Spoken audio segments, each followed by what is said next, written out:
اوبه د ژوند اهمه ذریعه او برخه ده، خو د فکر وړ خبره دا ده چې موږ ډېر په تیزۍ سره د اوبو د کمی په اړه روان یو. روزانه په لکونو ګیلنه اوبه بې ځایه تویږي. بل پلو په بلوچستان او سند کې خلک د اوبو دپاره په میلیونو مزلې کوي. دا یاد ساتئ که موږ نن د اوبو استعمال کې احتیاط ونه کړو نو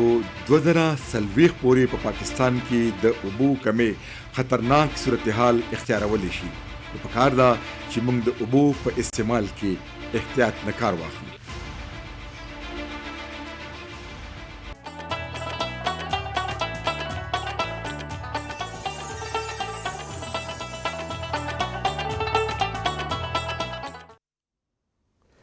السلام علیکم. د پی ټی وی نېشنل خیبر پختونخوا ټایم ګرانو کتونکو روغ جوړ آباد او خوشحاله اوسئ. ډاکټر ګلزار جلال ستاسو په خدمت کې حاضر دی. امید دی چې ستاسو وختونه به په خیر تیریږي. ګرانو کتونکو نن د جولای 28 نیټه ده او دا ورځ ټاکلې شوې ده په نړیوال کچ باندې د هیپاټایټس یو عالمي یا نړیوال ورځ د هغې نه د بچ کېدو خلک خبرول، بیا دا مرض څه ته وایي او دا مرض د دې مخنیوی څنګه پکار دی. نو په دغه مناسبت سره موږ وایو چې تاسو په دې باندې ځان خبر کې، موږ هم ځان خبر کو او بیا دا خبره زموږ چم گاوند زموږ چاپیرچل ته هم ورسي چې که مرض شته علاج هم شته، خو د ټول نه غټه خبر ده چې د مرض نه خلک ځان بچ کړي. نو دا د ټول نه غټه ګټه ده. نن موږ سره زموږ په سټوډیو کې زموږ ډېر محترم ډاکټر پروفیسر ډاکټر جاوید اقبال صاحب موجود دی چې ډایرکټر دی د لایف کیر هاسپټل حیات آباد. خو دا خو د دوی د شخصیت یو اړخ دی، خو د میډیکل چې کومې شعبې دي مختلفې هغه په هغې کې کار کوي. بیا دې سره سره د سوشل میډیا چې څومره کسان دي نو په هغې باندې هم خپل هغې له وخت ورکوي او چې کم علم ولا الله ورکړی دی، کم صلاحیت ولا خدای پاک ورکړی دی، هغه په کار راولي او تاسو خبرئ. نو زمونږ هم خوش قسمتي ده چې مونږ سره موجود دی په سټوډیو کې. د هیپاټایټس په حوالې سره مونږ خبرې اترې کوو چې دا څه ته وایي، دا خورېږي څنګه، علاج یې څه دی او مخنیوی څه دی او بیا زمونږ موجوده سچویشن څه دی. ډاکټر صاحب تاسو ته هرکلی وایو پروګرام کې. ډېره مهرباني ګلزار بھائی، تاسو ډېره مننه چې زه تاسو راوختلم او پی ټي وي ته ډېره شکریه ادا کوم چې ما له موقع راکړه. نه جی موږ خو دا خوش قسمتي ده چې وخت په وخت تاسو سره موږ رابطه کوو، تاسو موږ له وخت راکوئ. ډاکټر صاحب دا هیپاټایټس پخوا خو به ورته خلکو بس اسان شان زیړی مرض وی که نه، بیا ولا تاسو دا نوم هم ګران کو، دا قسمونه پکې راغلل او بیا وایي ډېر خطرناک هم دی. نو دا څه شی دی سر؟ هیپاټایټس چې دی دا یو انفیکشن دی. انفیکشن تاسو ته به اندازې چې دا د یو جراثیم نه یو سړي نه بل سړي ته کېږي. او دا جراثیم مختلف قسمونه وي، بیکټیریا وي او فنګس وي. دا یو وایرس دی صحیح چې د یو سړي نه بل سړي ته چې تاسو ته وایرل ډیزیز وایو. نو دې کې چې دی وایرس د هیپاټایټس وایرس چې په مختلف طریقو باندې دا چې کله بدن ته لاړ شي دننه یو بیمار سړي نه روغ سړي ته لاړ شي نو هلته کې دی په جګر باندې د اټیک وکړي او جګر کې سوزش پیدا کړي، یعنی جګر بیمار کړي. جګر ینه چې کوم دا موږ د اخی طرف ته پروت یو کوم چې دا ټول بدن میټابولیک فیکټري دا یا انډسټریل سټیټ دی. من خو دا وایي چې موږ ژوندي په زړه باندې یو، خو موږ ژوندي په جګر باندې یو، ځیګر ینه چې ورته وایي. نو په دې کې چې دی وایرل هیپاټایټس کې په دې جګر کې سوزش پیدا شي او دې له وجې نه جګر چې کوم نارمل خپل افعال حمله چې ده نو دا په ځیګر ده، په جګر باندې ده. او دې له وجې نه جګر چې کوم کارونه دي خپل هغه ډېر کارونه دي، هغه خوراک هم بدن ته ورکوي، وینه هم صفا کوي او ډېر زیات کارونه دي. هغه کارونه به یې پوره کولی نشي. او دې له وجې نه لکه د جګر یو د دې جګر یو کار دا دی چې دی زموږ بدن کې هر وخت یو بیلیروبین جوړېږي، هغه نارمل سبسټنس دا جوړیږي. جګر دا بدن نه وباسي چې کله جګر د ځیګر باندې هغه راشي لکه دی له کمزوري شي نو بدن کې ګوري د بیلیروبین زیات شي، موږ سترګې زیړې شي، سرمن زیړې شي. دا ځکه کېږي چې ځیګر هغه پراپرلی هغه ډسپوز اف کولی نشي. لکه ستاسو کور کې یو صفای والا دی او هغه بیمار دی نه راځي نو 3-4 پس تاسو کور کې ګند جمع شي کچن بم ګندي ځمکه بم سخایي ځکه چې صفای والا راغلی نه دی نو زیګر د وینې صفای کوي نو بلروبین سوا شي. نو سر پخوا خو ډاکټر صاحب دا به خلکو وایي چې یاره زیړی دی نو ته یې ماسته خوره او مولی یا یخ څیزونه خوره او یو هفته پس به ټیک شي. خدا تاسو خبره ډیره ګرانه کړله. بالکل چونکې ریسرچ دی او ریسرچ چلیږي نو اوس موږ ته دا معلومه شوه چې دا وایرل هیپاټایټس چې دی دا د دې چې وایرس دی دا یو نه دی دا کم از کم 15 وایرسز دي. ها مختلف او د دې 15 وایرسز که تاسو دا کې اسانه ده چې څنګه د انګریزي ABCDE دی داسې د دې تم نامې ملاو شوي دي وایرل هیپاټایټس A هیپاټایټس B هیپاټایټس C هیپاټایټس D هیپاټایټس E لکه دا 15 قسمونه دي 15 معلوم دي چې معلوم دي صحیح. او دې کې بیا غټ فرق پیدا دی چې هیپاټایټس A او E چې دی لکه کنارې والے او منې لفظ اخري لفظ دا یو سړی نه بل سړی ته نه مریض نه بل ته خوراک په ذریعه اوبو په ذریعه کچرته زمونږ د سکول اوبه هغه لک سیوریج سره ملاو شي یا د مریض دی هغه په ګلاس کې وبس کلی دی هغه جوټه ده هغه د هیپاټایټس A یا د E مریض دی نو چې هغه ګلاس کې بل چا وبوس کلی یا هغه اوبو کې د انفیکشن راغلی دی پراپر کلین اوبه نه دي نو چې چام وبوس کلی نو هغې ته دا هیپاټایټس A یا E کېږي یا خوراک کېږي. لکه موږ وایو د یو سړي نه بل د دانګي کنه دا دانګي او دا A او E چې دی دا دانګي دا خوراک په ذریعه باندې ځکه موږ میډیکل کې دی ته وایي اوروفیکل روټ چې دا لکه د انسان چې کوم فضله دا هغه کې دا اکسکریټ کېږي یا د بدن دا وایرس هغه کېږي نو هغه که چېرته په سیوریج واټر خاص طور باندې سکول اوبو سره ملاو شوې نو دا مسله کېږي. عموما دا چې کله باران نه وشي او د اوبه مطلب ډېر مکس اپ شي هر څه کې هغه راشي هلته دا زیاتېږي. منځني درې چې دي مطلب دا چې دا پیپونه چې ځای په ځای مات دي خیال ساتل پکار دي غټه خطره ده او دې له وجې نه تاسو به کتلی شي یو علاقه کې د هیپاټایټس یو وبا راغله ځکه راغلی چلته کې لوکل چې کوم پیپونه هغه کې مکس اپ وشي یا هغه اوبه چې دي لږ انفیکټ شوي دا خو بس چې کومې خاریه ته ځي کوم ځای ته ځي کوم ګلی ته ځي هلته کې به دا هیپاټایټس نو مطلب دا سر چې دغه پیپونو چې دی که ډېر خلک خو د حکومت په تمه که نه پکار دی چې په خپله چې هر څنګه کوشش کوي خو چې دغه اوبه ضروري ده چې مکس نشي دا ډېر یا یو بل سره یو ځای نشي ځکه چې نقصان دی که نه او که شک وي نو پکار دی چې موږ کوم اوبه څکو هغه د زموږ ایښولې اوبه څکو بوایل جوش ورکې یخې کې دی کوم داسې خبره کېږي ټیک شو خطي جوش ورکې بیا خیر دی صفاش کني چې کوم اسکلې اوبه دي دومره تیز مر دی یو 2 غنټې دپاره مر کې کېده هغه ګرم شي بیا هم پکې په اور एकदम بس مر دی نو اسانه خبره ده ځکه خو زموږ دا هم دا دی چې د دې نه ډېر په اسانه موږ بچ کېدی شو خو دا دی چې لږ مطلب معلومات مازغه استعمالول پکار خجی ډاکټر صاحب دا خو ټیک د علامات لګ دی بیا دې ته علامات ته بیا مرا ځکه چې B C او D خو لا پاتې صحیح شو لږی خو په دنیا کې یوازې زمونږ په پاکستان کې یا په خیبر پختونخوا کې هغې له به هم راځو خو په دنیا کې هم د دې لکه دا خورېږي یا د دې مریضان دا دنیا کې چې دی چې د انفیکشنز د دنیا کې چې مونږ ګورو چې ټاپ 15 انفیکشنز چې کوم دي لکه ډېر بونه هغه دي دې کې چې دی لومړنو 15 انفیکشنز کې هیپاټایټس دا شامل دی ملیریا یو دا ډایریاز نور دي دا هغه کې شامل دی او دې کې مسله دا ده لکه اوس ګورو چې دا 3 کاله مخکې کورونا تېره شوه هر چا ته پته ولګېده چې شک دی چې دغې کورونا دا زکام ټوخی به و نو موږ به ځان بچ کړو دې هیپاټایټس کې مسله دا ده خاص طور باندې B C کې او D کې چې هغه تر 10 کاله پورې مریض ته هم پته نه څه علامات پکې نه نو دا یو داسې کلوزډ بامز دی چې اني ټایم هر چا ته د انفیکشن اکټیو شي لکه مطلب ماته پته نه وي زه به هیپاټایټس B یا د C مریض یم 10 کاله ما تېر کړي ماته پته نه ټیسټ کېدی شي ځکه خو دې مقصد هم د دې ورلډ هیپاټایټس ډے مقصد دا دی چې موږ اویرنس پیدا کړو چې تاسو خپل ځان ټیسټ کړئ یو ځل خو ټیسټ کړئ کنفرم کړئ چې خلک یېرېږي چې وایي نه چې روزي راکړي چې روزي علاج پکار دی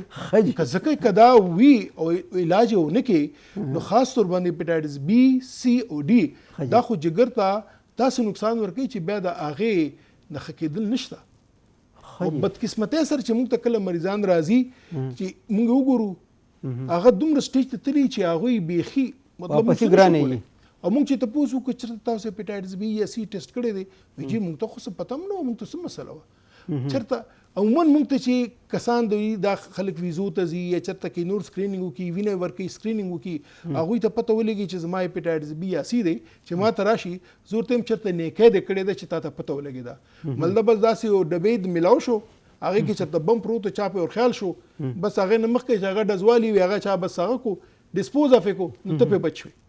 دا ډېر امپورټنټ خبره ده چې موږ خپل ځان سکرینینګ وکړو او معلومات وکړو چې څومره پورې زه او پکار دی زه یم چې زموږ د پروګرام اوري د دوی که صرف یو کار وکړي چې په دې راتلونکي هفته کې د خپل ځان او د خپل بچو ټیسټ وکړي او ځان دا څنګه کېږي سر؟ وینه ټیسټ دی، علاج ټیسټ ورته وینه ورکې ارزان غونډه ټیسټ دی او په هغې کې پته ولګي چې آیا ستا کې د هپیټایټس هر یو لیبارټري کې کېږي؟ هر لیبارټري کې کېږي، ورکوټي خاریه کې هم کېږي او دانش ډېر ګران دی، 200 روپو کې کېږي، دومره ګران نه دی، هر ځای کې کېږي. خو د دې باندې چې کم از کم او دې کې خبردار دي چې اوس پته ولګي چې زما الحمدلله بی او سی نشته، خاص طور په بی باندې د دې ډېر مؤثر ویکسین موجود دی. هغه ویکسین چې دی هغه ټول 3 ستنو کورس دی او ټول کورس 350 روپو باندې کېږي. نو زه که د ټیسټ وشماري 200 روپۍ د ټیسټ شوې، 350 روپۍ د ویکسین شوې، 800 روپۍ شو ټوټل، 800 روپۍ 100 روپۍ کې زه ټول عمر نه د پاره د هغې د مرض نه او د اسخاب بیمارۍ نه خدای بچ کړم. سر تاسو دغه د ا او د ای علامات وي او بیا دغه د یو بل نه یو انسان نه بل انسان ته دا بی سی او ډي چې دی دا هم د یو بل نه لږ خلکو ته بالکل دا ای او ای کې دا ده چې هغه عموما سړي ای او ای چې کله وشي نو هغه یو هفته 2 درې هفتو کې هغه رنګ زیړ شي او نور د مسلې پکې راشي، خلکو ته پته ولګي چې دا خو د زیړي مریض دی. بی سی او ډي چې دی دې کې عموما هلته پته لګي چې ګله جګر خراب کړي. بی هم کله نه کله پته ولګي چې اکیوټ هپیټایټس بی دی، خو عموما دا یو مړه بدن کې یعنی بدن کې پراته وي پته نه لګي او دا څنګه پیلاویږي. دا لومړنۍ وجه خو دا ده چې لکه دا د یو سړي وینه بل ته ولګي. مثلا زما ته هپیټایټس بی دی او ما ته پته نشته او یو سرنج ما لاړم ډاکټر ته، ما ته ستنه ولګوله، هغې سرنج باندې خدای مکه هغه تا ته ستنه ولګوله، تاسو ته 100% چانس دی هپیټایټس بی به کېږي یا سی به کېږي. زه باربر ته لاړلم، نایي ته لاړلم، ما ته خو پته نشته، هغه غریب ته هم پته نشته چې د زیړی دی، ما ته حجامت وکړو، هغې ریزر باندې بل کس چې څومره کسانو ته کوي ټولو ته هپیټایټس بی سی کېږي. دا دوه لاس ملاول نه لاس ملاول سره نه کېږي، اوبو څښلو سره نه کېږي، جراحۍ نه کېږي، بلډ ټرانسفیوژن نه کېږي، چاته وینې ضرورت شو هغې نه کېږي. نو دې ته وایي پیرنټل. سر دا د بلډ ټرانسفیوژن خو چې کله د یو مریض ته وینه خېجي نه خو ټیسټ کوي کنه پکار دی چې ټیسټ شي. یونیورسل بلډ سکرینینګ دا د دبلیو ایچ او ریکوایرمنټ دی. ښه هسپتالونو کې کېږي خو ایټ ټایمز داسې وشي چې یا خو که چېرته پازیټیو راشي کله کله د هغه هم وایي دا رشته داران یې بس مریض نه مړ کېږي مړه ورې کا یا پرې غلی شه. اصولا چې دی قانونا چې دی دې نه انسکرین بلډ لګول جرم دی، خو هغې باوجود هم چې دی لکه تاسو پته زموږ ریګولیټري اتارټي څومره مضبوطې دي یا څومره دا زموږ په سوسایټۍ کې په لوپ هولز ډېر زیات مضبوطې شي. ځکه د دې انجکشنز بلډ ټرانسفیوژن جراحي او تاسو ته بجې دا پته نه چې کله دا یو سټډي راغلی وه په ټوله دنیا کې چې څومره ملکونه دي ټول نه زیاتې چې انجکشن استعمالیږي پاکستان کې استعمالیږي. نو خلک چې ناجوړه نو انجکشن باندې بس وایي چې زه زر ټیک شم نو صبر پکې نشته نو چې ستن لګوي نو بس دا خبره ده چې غټ چانس دی. ستنه هلته پکار دی چې کله سړی په خوله خوراک نشي کولی، مری بندۍ څه خوړی نشي یا الټی کوي، دا یوه طریقه ده. نور خو د ستنې او د هغه کې خو فرق نشته. خوله ګولۍ خوري د تبې ګولۍ خوري هغه به 15 منټ ډاکټر صاحب لاړ شو نو چې انجکشن راته ونه کړي موږ یې مړه بس دا ډاکټر نو اوس ځان رانه. نو مطلب دا دی چې موږ لکه دارو راکوي که نه سیرپ چې ورته وایي که نه شربت او یا ګولۍ راکوي نو بیا د ستنې ضرورت نشته. او که کله ستنې ضرورت راشي مجبوري وي نو بیا ډسپوزبل ښه کوالټۍ سرنجونه بدقسمتۍ سره زموږ په ملک کې ریسایکل کېږي. ځکه چې ستنې چې ولګي د پکار دی دا دبلیو ایچ او ریکوایرمنټ دی، قانون دی چې دا ستن به ته ماتې، سرنج به ماتې، ستن به ماتې، دا څوک کوي نه. خو بار یې وغورځوي هغه بیا راټولې شي او دوباره کلین شو بیا پیک شي. چې دا بدقسمتۍ سره دا حقیقت دی، پکار نه خو حقیقت دی. دې دپاره چې که ډسپوزبل ستنې نو ښه کوالټي پکار ده او بل دا دی چې هغه په خپله مخکې پکار دی چې هغه مریض هم وایي چې بس دا نیډل او دا سرنج تاسو ډسپوز اف کوي. سر زمونږ یو خو که تاسو ته دا معلومات مونږ ته راکړي چې یو خو زمونږ په ټول پاکستان کې وطن کې کنه جی او بیا زمونږ په خیبر پختونخوا کې پرسنټیج څه دی سر دا اصلو کې 100 کسان دا خو بس ډیټا خبر راغلی ډیټا شته بالکل شته. دا اول زمونږ ډومنۍ چې نېشنل ډیټا راغلی و دا په 2009 کې راغلی و پی ام آر سی کړی و پاکستان میډیکل ریسرچ کونسل کړی و هغه دا ویلو چې تقریبا 5% هپاټایټس سی دی او 2.5% هپاټایټس بی دی. خدا نن نه 15 اوس چې کوم نور دغه ډیټا راځي اگر چې بیا نېشنل لیول ډیټا خو نه راغلی خو ډیټا راځي د یو خار نه راځي بل خار نه راځي تقریبا داسې دی چې 10% داسې خار یوم شته چې ضلع شته چې هغه کې 20-30% کسان چې دي هغه مریضان سی لري خو اوریج دی تقریبا 10% لسو کې یو کس لازمن هپاټایټس بی یا سی دی. خو دې کې جی څه پروفیشنز دي چې هغه کې دا ډېر زیات دي څه داسې سیکټرز دي د سوسایټي چې هغه کې دا ډېر زیات مثلا هغه چې کوم دا چاته چې ډایالیسس ضرورت وي اسې مریضان چاته د بلډ هیموفیلیا یا هغه د بار بلډ لګيږي هغه کې چانس سیوا دی. بیا چې دی څوک چې دغه پستونو باندې یادي وي نشه کې ستنې لګي هغه کې داسې زیات دي. دا چې دی د یو حقیقت دی یو سیکس ورکرز دي هغه کې انتهایی زیات دي. هغه کې سټډیز راغلي دي چې دا تقریبا 70-80-90% پورې دی هغه کې هغه کې هم ټرانسفیوژن پاسبل د دې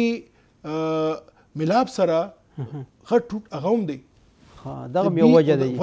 نو چې اوس یو ځای کې چته وي او هغه چې څومره مطلب ټول کوم هغه ته خپل کسٹمر سره دا سب اخکول شي د لپاره داسې سیکټرز دي چې هغه کې خدا ډیر زیات دي.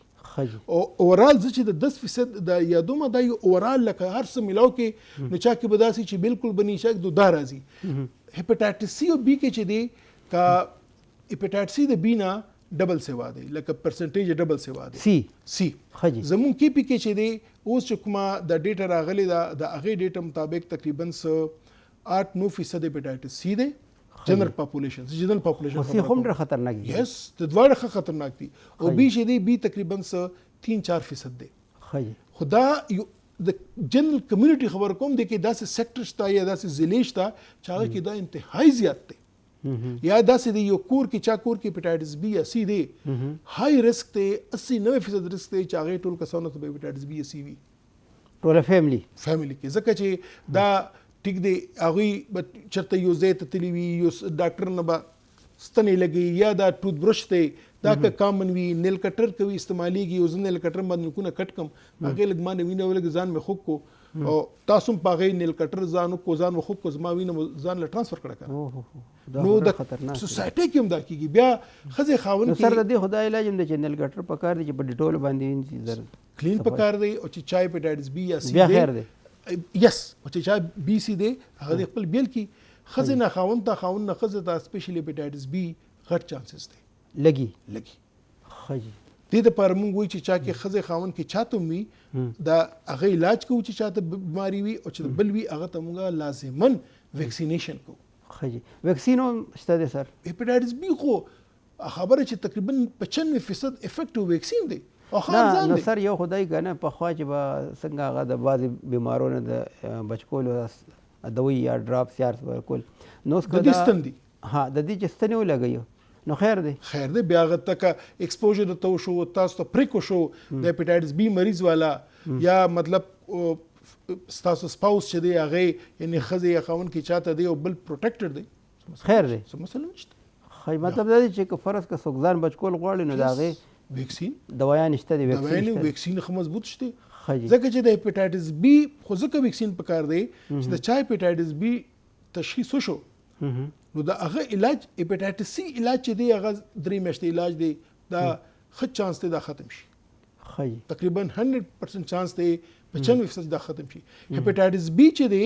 دا چې چاته وشو او منځ موږ خويندرونه داسي چې موږ ته علاج شروع کو دوی چې الکتریک شي علاج پری دی هپاټایټس بی علاج بلډ پریشر او شوګر غونډې ټول عمر علاج دی نو یو خط ټول عمر علاج ته بکیږي کته د هپاټایټس بی درته وشو او ګولې دا ټول عمر به خوري خودي کستا یو سل کال عمر سل کال به خوري او کسر ویکسین نه لګي دا ټول غم نه بچوي صحیح ٹھیک. مطلب څومره یو خدای یو نعمت مونږ ته څنګه چې مونږ وایو چې مرض ته علاج هم شته دی. علاج شته، علاج شته دی. بچاو پیدا کړی دی. ځکه د 28 جولای چې کومه د ورلد ډے مناویږي دا د بلومبرګ ساينسدانو چا چې هپاتایټس بي کار کړو چا کار وکړو دا دغه بر یعنی سالګره ده. نو دبليو ایچ او د په غوښتنه چې د دومره یو غټ شي هغه نوم سره وتړل چې دا ورلد هپاتایټس بي ډے به 28 جولای باندې کیږي. ځکه چې د دې کې به موږ پبلک اویرنس کوو. ځکه بدقسمتۍ سره په ټوله دنیا کې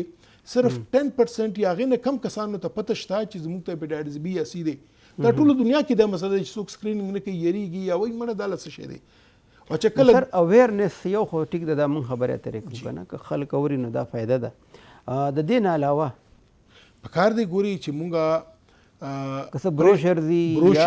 پرنټ میډیا باندې پکار دی، کتابونه پکار دي. زموږ چې کوم دا هیلث کیر سروسز کوم ځای کېږي، هسپتالونه شو، کلینیک شو، دې کې پکار دی چې پوسټرز ولګي، دې پکار دی چې مطلب د دې انفارمیشن ملاويږي. پکار دا دی چې موږ سره یو خبره ده چې پوسټر منګو لګو یا کوم دا خبرې کوو کنه نو هر سړی ویونه دا خو د بل چا د پاره لګیا ما د پاره نه دي. دا موږ ذهن کې یو خبره ده کنه دا زموږ ما تاسو موږ خبرې کول د پروګرام مخ کې چې د درد کافي اټیچیوډ ایشوز دي زموږ سوسایټي کې. خو دې باوجود به موږ مطلب خپل کوشش وکړو، خپل فرض چې دی نه موږ خپل کوشش کوو. ځکه چې دا هپاتایټس بي سي معلوم نشي علاج نشي کنه نو دینه پس چیګر یو داسې سټیج ته لاړ شي چې هغه ته سیروسس وایي. خجی سیروسس مطلب دا دی خطرناک سټیج دی دا بس جګر وسوځي. خجی لکه اوس زمونږ د کارخانو کې بالکل بجلی امني او خام مال هم ناراضي او سیستم جوړیږي، اخر څه ټمپس په ټول مړ کېږي، نه به وړي نه به غوړي نه به چینی وي سب هم نه. نو بدن کې چې یو ځل سیروسس جوړ شي نو بدن ته خوراک ملاويږي، کله ډېر هم خوراک ورکي هغه بند کار ځای کېږي، نور ډېر مسلې جوړ شي. مکه داسې کسانو باندې سوینه الټا ولګي، بهوشي لاړ شي، کینسر. نن سبا په پاکستان کې د جګر کینسر تعداد دنیا کې دریم یا 14 نمبر دی او وجه دا دی چې هپاتایټس بي هپاتایټس سي هم د دې نه جوړیږي او داسې سټیج کې معلومیږي چې بس سن شو کوله. موږ مفسوس کوو مریض راشي ویجی موږ مریض به کروڑونه ولګو مل بچي سره کیږي دا سټیج وته نو سره یو اسداد سره خیر تړل خو نه ده، خو خلک خبره کوي هغه لیور چې دی یا زیګر چې دی نو د دې ټرانسپلانټ بالکل دا سیروسس چې کله یو کس ته سیروسس شو خجی نو ما پرونو په دې ورکشاپ کولو ډاکټرانو سره نو سیروسس اتمی علاج لیور ټرانسپلانټ دی. خو هر سیروسس مریض چې دی هغه د لیور ټرانسپلانټ کینډیډیټ نه دی ځکه چې ټرانسپلانټ نه بغیر مونږه کار کولی شو او داسې سټیج راشي چې مریض غواړي خو مونږ ټرانسپلانټ نشو کولی چې ټرانسپلانټ بیا فایده نه کوي، هغه هم ضایع شي، فایده نه کوي. نو دا ټرانسپلانټ چې دی د دې یو فیسیلیټي ده پاکستان کې الحمدلله ډېر ښه کېږي، ډېر ښه ریزلټس دي. خو زمونږ صوبه کې شته سر؟ نه زمونږ صوبه کې نشته او زمونږ ګورنمنت په لګیا دی. هوپفلی کې دي شي ان شاء الله کال دوه کې به شروع شي کې دي ان شاء الله زر شروع کی. جی په پنجاب کې شته، په اسلام آباد کې شته، په سند کې شته. خو زمونږ چې کوم سرجنان دي الحمدلله ډېر ښه ریزلټس دي. هغوی چې کوم د لیور ټرانسپلانټ ریزلټس دي هغه دنیا سره کمپیریبل دي الحمدلله. او په پاکستان کې ټول نه کم خرچه په راځي، خو کما بیا هم خرچه درته وي نو وی به دا به څوک کوي. اوسطن په یو لیور ټرانسپلانټ چې سړی خپل ځان له خرچه کول غواړي چې زه کومه 80 شپېته 80 روپۍ په یو ټرانسپلانټ راځي د یو مریض او یو خپل رشتہ دار نه به جګر ورکوي. خدا هغه یو به ډونر وي دا هغه باوجود به دومره پیسې لګي دومره ځکه چې بار ملکونو کې خو چې دی دا کډبرې کې دی مطلب چې کوم کسان وفات شي هغوی وصیت کړي هغې نه والي جګر. دلته لایو ډونر دی. لایو ډونر کې چې دی یو ډونر به ورکوي، خپل رشته دار به ورکوي، 80 خرچه پې راځي، دې نه پس هم هره میاشت 40 روپو دوای نه به ټول عمر خوري. نو یو دومره لوی خرچې نه بچ کېدو دپاره او دومره لوی علاج نه بچ کېدو دپاره لږ بس ځان مونږ بچ کړو، ویکسین ولګو، د ټوله خبرې او پرهیز وکړو. پرهیز ای چې دی الحمدلله هغې نه سیروسس نه جوړیږي. د بي سي چې دی دا د سیروسس وجه کوي، دې نه سیروسس جوړیږي او چې اوس د سروسس جوړ شي دا یو ایریورسبل سټیج دی چې بس دا جګر اوس چې ورځ تیریږي دی به کمزوري کیږي دا د اوس مقدر شو خجی او د دې ټول سټیج نه بچ کېدو لپاره صرف دا دی چې موږ ځان معلوم کو که موږ کې وي خدا نه خواسته نو موږ په ټایم علاج کو چې دا سټیج د ون رسو بس بیماری جراثیم مړ دا سټیج سر منګه هم مخکې د ا او ای خبرو کړل دا او عام ابزرویشن په سوسایټي کې چې هفته دوه پس فسلی ټیک شو اوس چې دی نو اوس خود دې خپل د بی او د سی او د ډی خپل وخت پیګنی ای چې دی هغه تقریبا په درې څلور هفتو کې هغه علامات ختم شي او کم از کم په میکسیمم شپږ میاشتو کې دنه هغه جراثیم بدن نه وځي او کیږي ای کیږي الحمدلله هغه دوران کې چې کله بیماری مونږ چې دی لږ سپورټ ورکو پرهیزونه پې نه کوو ګورئ دا پرهیز ټوټل خطرناک شی دی ځکه چې مثال دا دی چې تاسو یو کچن کې سم مسله دا ډوډۍ ته نشي څوک نشي میلمانه در باندې راغل خو ته ورنه بهر نه ډوډۍ راوړې کنه کته ورته چانه کې کچن کې جوړوا کله جګر بیمار شي کمزوري شي خوراک نشي پروسس کولې فیکټری کمزوري شي بند شي نو پکا د چې موږ بار نه خوراک زیات کو موږ بدقسمتۍ سره ایشولي شروع کو نه جګر نورم خراب شي صرف که ډاکټر درته وایي چې پرهیز کوه بیا پرهیز پکار نو سر دا جنرال پرهیز څه دی سر بیخي نشته پرهیز نشته پرهیز د یوم د پنځه وانه یوم نشته زما خپل لور چې هغه الحمدلله مشره د سایکالوجي کړي دغه چې کله وړه و دغه اس جی پی ټي چا چې زیړې شوي کور کې چې هغې ته وپتې هغې شپږ زره اووه زره کې وه هغې به د ملۍ نه پراټې نه علاوه بل څه خوړل نه بل خورې بچ نو موږ باندې خور څه بند کړي مطلب زم پروفیسر یم زما ښځه پروفیسره ده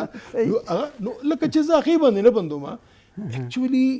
چې کله ځیګر کمزوري شي ځیګر موږ چې سم خورو که نه نو ځیګر د دې داسې شیپ کې کوي چې موږ بدن ته هغه شیپ کې سپلای کوي موږ غوښه وخوړله موږ پی وڅکلې موږ سبزي وخوړله د دې نه پروسسینګ کوي او خپل یو فارم کې ورکوي چې کله ځیګر کمزوري شي نو څه کېږي بدن خو غواړي او چې موږ د ایشولي دا ورکو بدن غوښه هم غواړي بدن لږ ډېر غوړي هم غواړي بدن چې دی مطلب کاربوهایډریټس هم غواړي نو دا خو به سپلای کوو که نه چې سپلای موږ سټاپ کړه نو بدن خو بیا په الریډي کمزور دی بیمار دی تدبر نه پې وکړه په ځیګر نور پرشر راځي هو داسې یو وي چې کله چا د رګونه بند شي نو هیپاټایټس دی هغه ځیګر ټیک خو د هغه رګونه بندي هغې ته ابسټرکټیو جانډس وایي هغې کې موږ لږ غوړ بندو ځکه چې غوړ بیا مسله کېږي نو پرهیز چې دی که ډاکټر درته وایي نو کوئ په خپله پلیز پرهیز مه کوئ دا زما یو ریکویسټ ټولو ته چې خپله ځان له پرهیز کول دا خپل ځیګر ته نقصان ورکول زمونږ خو جی یو تاسو خو ماشاءالله الله پاک د علم درکړی دی زمونږ بدقسمتي دا ده چې څوک ناجوړه شي نو بیا ټول خلک علاج له راځي که نه او هغوی ورسره خپله نسخې او ټوټکې هم راوړي ګوره جي سر دې خوږېږي خېټه دې خرابه شي بل څه وي بالکل ټوټکې په کار دي ځیګر کې نه دي په کار د ځیګر یو بیماري ده هغې ګروپ دی دې کې ډېر بیماریان دي هغې ته وایي ډرګ انډیوسډ لیور انجري او د دې ډرګس کې د ټوټکې نه دي دا غټ رول دی د دې له وجې نه داسې هم شوي دي چې ځیګر بالکل ولی شوی دی دا ډېر خطرناک څیزونه دي ځکه چې موږ جي لکه دا ډېر حساس دی ګورې جي موږ داسې خوراک کوو که نه چې هغه زموږ بدن دپاره یو کیمیکل دی هغه ټیک نه دی هر کیمیکل چې کوم کیمیکل دی چا هغه ګولی ده چا بل څه دي چا زموږ د خوراک کې هغه پریزرویټیوز دي دا ځیګر ته ځي ځیګر اول د دې نه چې کوم هغه ټاکسیک میټیریل دی هغه بیل کړي فرست ټیپ کم خطرناک یا چې کم زهریله دي ټول بیل کی جمع کی دینه پس په هغه باندې اکشن کوي هغه ټاکسیسټي ختمي هغه به ضرر کی به بدن نه وباسي ځیګر دومره امپورټنټ رول کوي چې ته دې باندې ټول ټوټکي موټکي کې هغه ته سم ایکسپوژر ورکي او غریب بالکل ته ناک ډاون کوي نو دې له پکار دا دی چې موږ د ډیر مطلب یعنی خیال ساتو او موږ د یو نیچرل ته چې څومره نږدې دومره ټیک دی ډاکټر صاحب پخوا خو به صرف اخبارونه وګورئ یا به یو چینل اوس خو د میډیا یا د کمیونیکیشن د ذرایع چې دي دا ډېر زیات دي او هر چا سره لکه کوشش دی نو اوس د اویرنس مخکې خو به په نړیواله کچ باندې ډېر زیات اویرنس خورېده اوس لږ کمزوري شوی نه دی بالکل ډېر کمزوري شوی دی او موږ دا پکار دی چې څومره میډیا دي چې پرنټ میډیا دي چې هغه الکترونیک میډیا دي هغه موږ استعمال کو ځکه چې دا زموږ باندې دا یو سوشل ریسپانسبیلیټي ده مورل ریسپانسبیلیټي ده ځکه چې خو هغه کې یو تاسو په یاد سره بخښنه غواړم چې کوم ایکسپرټ دی هغوی خبرې وکړي که نه چې د ټوټکو والا خبرې ونه کړي. بدقسمتۍ سره د ټوټکو والا کسان زیات اکټیو دي په سوشل میډیا باندې په نسبت چې کوم ایکسپرټس دي. او بله خبره دا دی چې زموږ سوشل میډیا یو داسې لیول باندې تللی دی چې هغه فن او انجوایمنټ بس دی له تللی دی. اگر چې مسخرې که نه دغه مسخرې اگر چې دا یو دومره سټرانګ ټول دی چې په دې ټول باندې مونږ مطلب ډېر زیات یو کمیونټي اټیچیوډ چینج کولی شو، د هغوی ډیولپ کولی شو، انفارمیشن ورکولی شو، ډېر غلط فهمۍ میتس چې کوم میتس وي که نه ګورئ زیړې وشي تاسو به کتلی چې دلته په غاړه کې چې دی هغه یو مام زیړې چې ماشوموالي کې شوی مور ورته په غاړه کې هغه څه دی یا ګټ ورته یا دا څیزونه او دا به یې راته ولګول اخوا دېخوا که نه.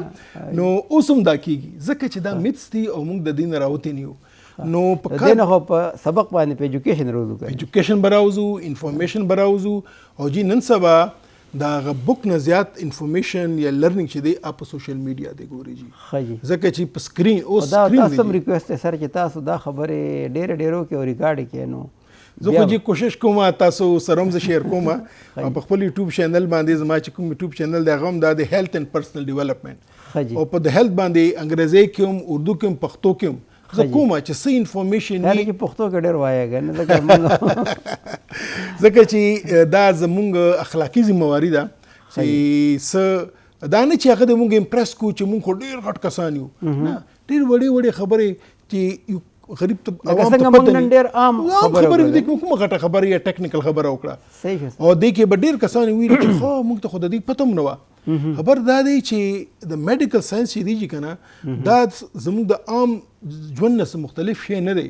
زموږ باډي چې دی دا څه مختلفه نه ده خو موږ د دې نه داسې یو شی جوړ کړی دی چې بس دا خو داسې ایریا دی چې نوګو ایریا دی نتھنګ لایک دیټ. هر څه چې دی څنګه زموږ نارمل ګورې بالکل زموږ لکه د باډي مثال زموږ د کور غوندې دی. زموږ کور کې چې دی کچن دی، زموږ کور کې چې دی صفای ده، زموږ کور کې بجلی ده، زموږ کور کې چې دی دا زموږ بدن کې دی ګورې ایکسکریشن دی موږ ساه خلو زموږ مطلب. نو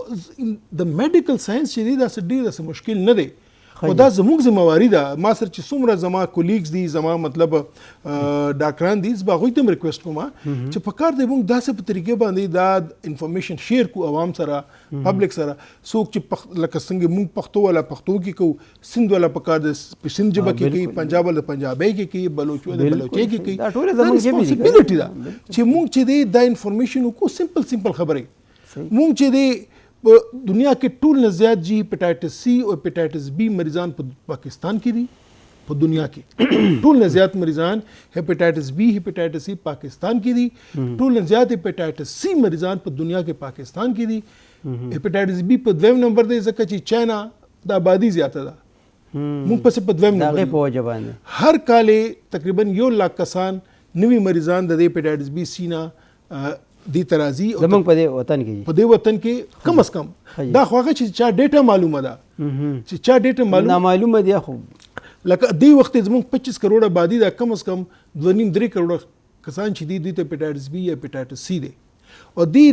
ورسته دی مطلب دا او دې 2.5-3 کروڑ کې زیات نه زیات با یو 10-20-30 لاکھ ته پته چې موږ ته هیپاټایټس بی د نور ته پته نشته او پته نشته خو دې پیلاوي معاشره کې پیلاوي. دې دپاره چې دی موږ د دې اریډیکیشن WHO وایي چې 2030 پورې دنیا نه به تاسو هیپاټایټس بی سی ختموي. انډایرکټلی هغه پاکستان ته وایي ټول نو علي به ختمېږي چې موږ ځان خبر کوو موږ دا الیمینیشن وکړو د دې. نو دې دپاره په کار دی چې موږ ګوره د دې دپاره څه ډېر غټه دوی ګوره نه په کار نه هغه دا سمپل شی دی بس افزان صحت ته 800 روپیا یاد کړل بس هغه بی سی نور چې دی افزان صحت ته ما وی چې ګوره وبکه نشه ګرموله ګیز د نشته خو یار مرته کې د وې 2 درې پس هغه صفاشي درته صحیح پتا سه په یورس کې څومره ټیمونو بوس کې خو بلټای به اوس کې کنه نور خو څه نشته. اکچولی موږ پرسپشن چینج کول غواړي، موږ اټیټیوډ چینج کول غواړي او په هر لیول په کار دي چې موږ دی دا خپل اټمپټس کوو. او د تاسو زه ډېر زیات ممنون یم چې تاسو ما د ریکویسټ کوشن 28 جولای دا تاسو چې راځي چې کړه مننه کوم مونږ چې تاسو مونږ له وخت راکړه. ګرانو کتونکو پروفیسر ډاکټر جاوید اقبال فاروقي صاحب ډېرې خوږې او ډېرې په اسانه ژبه کې خبرې وکړلې د هیپاټایټس نړیواله ورځ 28 جولای. موږ ډیر زیات شکریا ادا کوو د ډاکټر صاحب چې راغې دا خبرې چې دي. نو ډاکټر صاحب یو دا فایده ده چې دا خو زمونږ پی ټي وي نیشنل په یوټیوب هم یې که نه نو بس دا بیا موجودی که خیری نو دا هم د اویرنس یو ذریعه شوله. ډېر الله دې قبول کړي، الله دې موږ ته توفیق راکړي.